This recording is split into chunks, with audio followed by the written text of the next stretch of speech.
Baiklah, assalamualaikum warahmatullahi wabarakatuh. Apa kabar semuanya teman-temanku dimanapun anda berada? Semoga selalu sehat dan juga selalu dilancarkan rezekinya. Amin amin ya rabbal alamin. Oke, sebelumnya saya mau melihat dulu pendapat teman-teman semuanya. Jikalau teman-teman setuju, sepakat, satu suara sama saya, oke, pinjol dihapuskan, dibubarkan secepatnya di Indonesia ini, silakan teman-teman subscribe channel ini dan like juga video ini. Dan kalau seandainya teman-teman tidak setuju, tidak sepakat pinjol dihapuskan di Indonesia, teman-teman tidak usah like dan tidak usah subscribe channel ini. Oke, saya mau melihat berapa banyakkah teman-teman yang mensupport, yang selalu mendukung pinjol dihapuskan atau dibubarkan secepatnya di negeri kita ini. Oke, baiklah, kita kembali ke pembahasan lagi.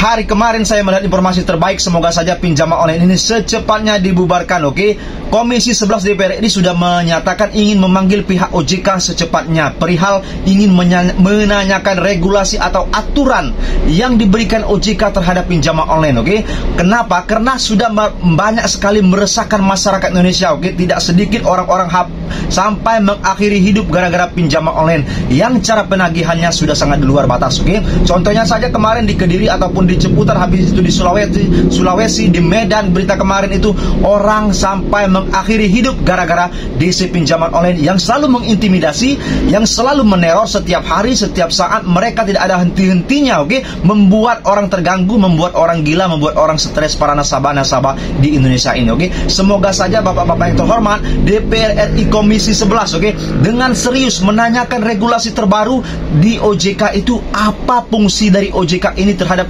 pinjaman online ini, oke, yang seharusnya mereka menaungi, oke, mengawasi pinjol ini 100%, karena mereka lah payung hukum, payung regulasi, payung aturan semua pinjaman online ini. Oke, semoga saja mereka mendengar kalau seandainya benar-benar terjadi dipanggil pihak DPR RI Komisi 11, karena mereka yang bertanggung jawab, mereka adalah wakil rakyat Indonesia. Oke, Dewan Perwakilan Rakyat Indonesia ini semoga saja benar-benar, oke, mencecar pertanyaan-pertanyaan yang selalu dipertanyakan sama masyarakat kecil khususnya.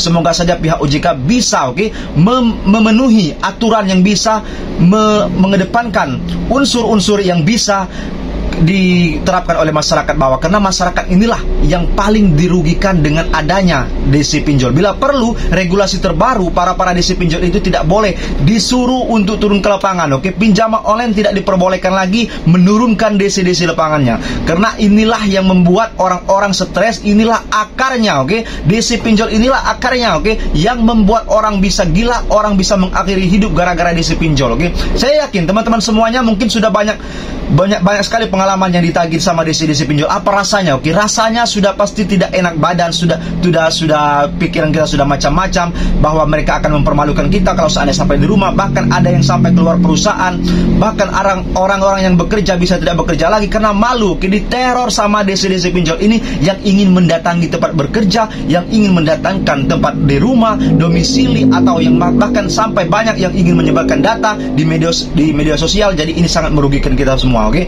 semoga saja OJK mendengar apa-apa yang dipertanyakan sama DPR RI Komisi 11 nanti, karena inilah harapan kita bersama-sama. Bila perlu, kalau tidak ada perubahan sama sekali, harapan kita bersama-sama adalah pinjol-pinjol ini secepatnya dibubarkan saja. Oke, apalagi sudah banyak mudaratnya daripada maslahatnya atau yang baik-baiknya. Lebih baik dibubarkan saja. Oke, kalau seandainya tidak bisa dibubarkan sebanyak itu 97 pinjol, cobalah, oke, depak pinjol-pinjol raksasa yang selalu meneror masyarakat ini. Sudah sangat keterlaluan. Oke, tidak sedikit pinjol-pinjol raksasa yang cara penagihannya lebih dari pinjol ilegal. Oke, saya tanyakan kepada teman-teman semuanya, mungkin banyak yang pinjaman online kalian ada di pinjol-pinjol raksasa. Oke, yang 97 itu ada pinjol-pinjol raksasanya, pasti ada teman-teman meminjol di sana. Sudah pasti penagihannya sangat luar biasa, sudah di luar batas. Oke teman-teman, itu yang saya alami, yang saya ceritakan sama teman-teman, yang saya berbagi cerita. Mereka selalu diteror, tidak ada henti-hentinya dari DC pinjol atau DC lapangan. Ini secepatnya sebenarnya pemerintah harus turun tangan. Oke,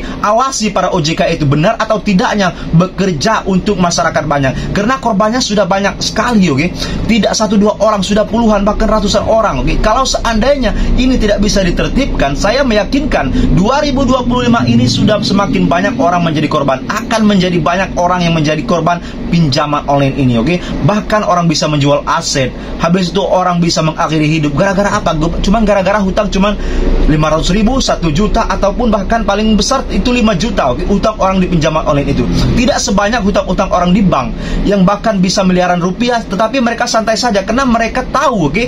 Literasi mereka tahu tentang pinjaman ini, oke? Hutang piutang. Tetapi kenapa korban yang paling banyak itu yang di media itu yang selalu kita baca di viral-viral itu adalah pinjaman online yang sekarang sudah berganti nama Pindar, yang diganti nama sama OJK. Menurut saya penggantian nama dari pinjol ke Pindar itu tidak ada gunanya, tidak ada manfaatnya, oke? Yang paling penting kita perlu sekarang adalah pembubaran pinjol-pinjol yang nakal dan juga regulasi-regulasi terbaru supaya masyarakat tidak dirugikan, oke? Seperti itu yang kita harapkan, oke teman-teman semuanya. Mungkin ini saja karena saya berapi-api menyampaikan ini karena sudah terlalu muak dengan aturan-aturan OJK yang membuat pinjaman-pinjaman online ini sudah sangat meresahkan masyarakat, oke? Baiklah, sampai di sini saja. Kalau seandainya teman-teman ini merasa bermanfaat, silahkan share ke teman-teman yang lain, dan jangan lupa juga subscribe channel ini supaya kalian semakin tahu kalau seandainya saya update setiap hari informasi tentang pinjaman online, oke? Ini saja, kurang lebihnya juga saya mohon maaf. Wassalamualaikum warahmatullahi wabarakatuh. Terima kasih. Jangan pernah takut sama pinjaman online. Thank you.